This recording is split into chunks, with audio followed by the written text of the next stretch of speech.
Today we are making a batch of classic sauerkraut. Here are the ingredients we're using today. Green cabbage, onions, and carrots make up the vegetable base. For the spices, we're using whole juniper berries, caraway seeds, and kosher sea salt. And these are my fermentation vessels. I use Sichuan pickle jars for the lacto fermentation. Let's get started. My son is such a good helper. He helped me get the onions peeled, so I put that in. He's such a sweet boy. And this is actually a kind of a funny story. If you look at this first cabbage weighs in at a little over 2 pounds. That's a fairly decent cabbage size. But this second one barely weighed in at just over 1 pound. It's only about the size of my hand, which I thought was hilarious. It's a tiny, tiny cabbage, but this is what you get when you do curbside pickup. When I go to the store, I dig for the biggest cabbages I can find, but sometimes convenience weighs out. You'll start by peeling off any damaged or discolored leaves from the cabbage, and you can just throw those away. We won't be using those outer leaves. And now the way that you want to cut the cabbage is straight down, and you do want to pay attention to the orientation of the cabbage core because we will be reserving that. So there's really no perfect way to cut a cabbage, but the way I do it is I first slice it in half, and then I slice those pieces at an angle so that that first piece has no core, and this piece does have the core in it. And then I just slice at an angle to get that core out. So you'll get 2 solid pieces of core from each cabbage. And we'll be using those as weights later on in the process. So I usually will just pop those in the fridge and save them for when we're ready to assemble everything in the jars. You'll then slice up the cabbage nice and thin.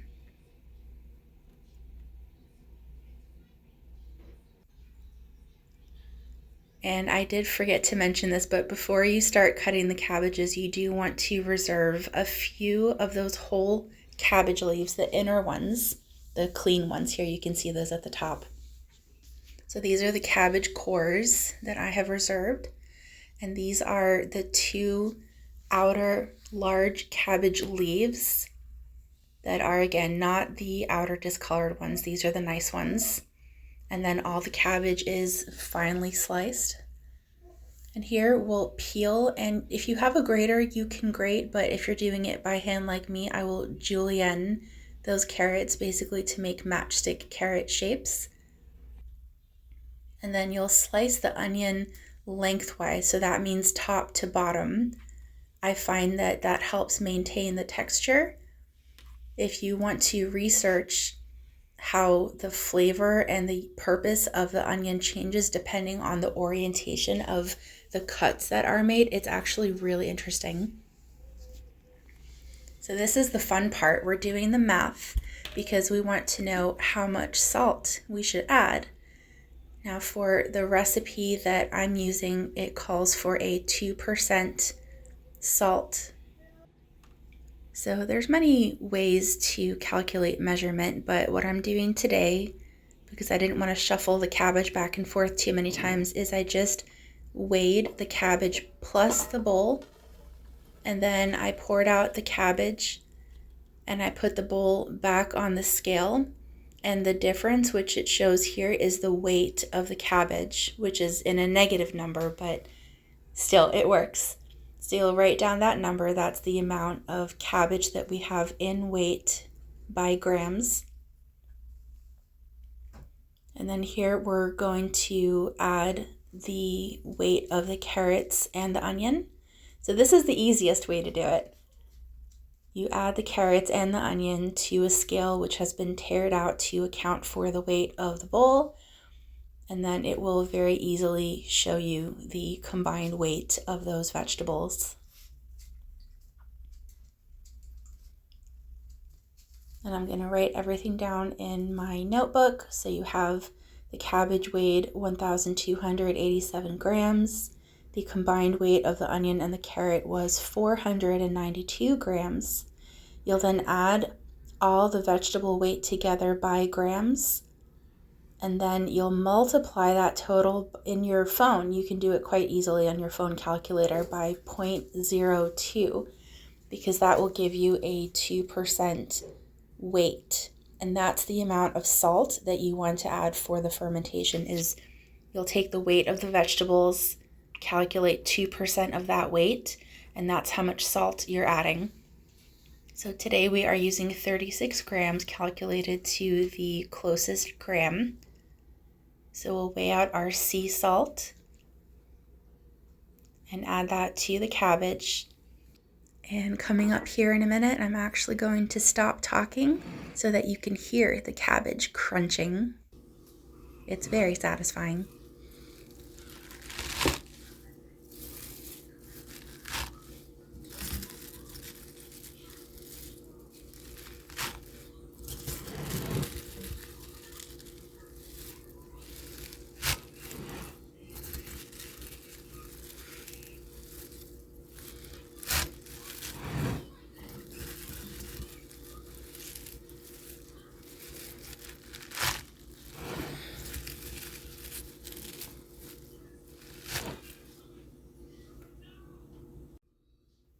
Now that mini cabbage ASMR session is over, I'm just showing here that in the kitchen I like to use my hands. I don't like to use gloves because I don't want to get plastic in any of the food.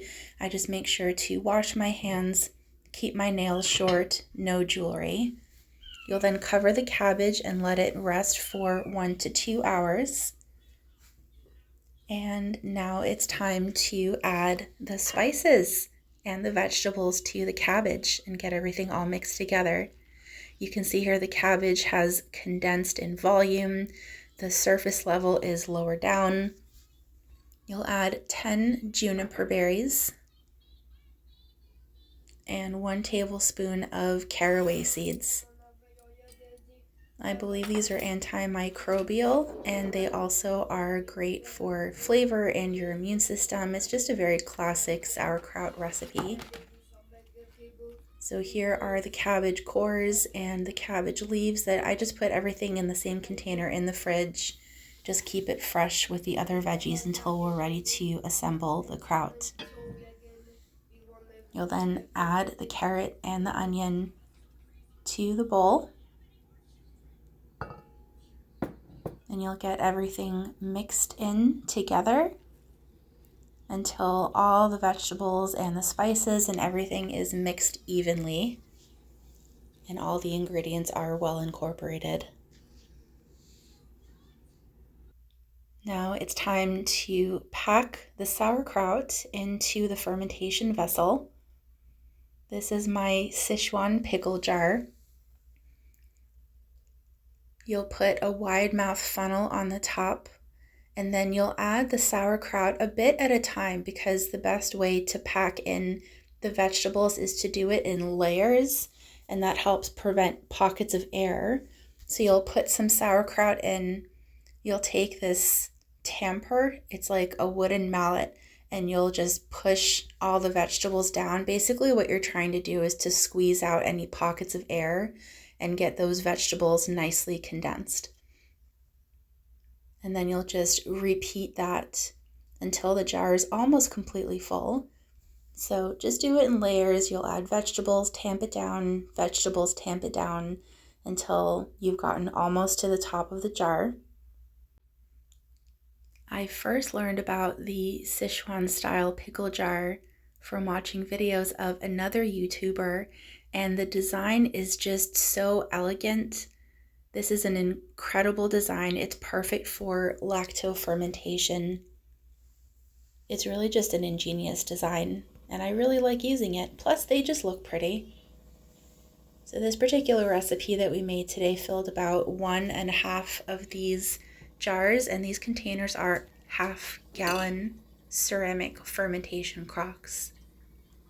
You'll then take one of those reserved cabbage leaves and just kind of fold the corners in a little bit. And then you'll put that cabbage down on top of the vegetables and just kind of push it down.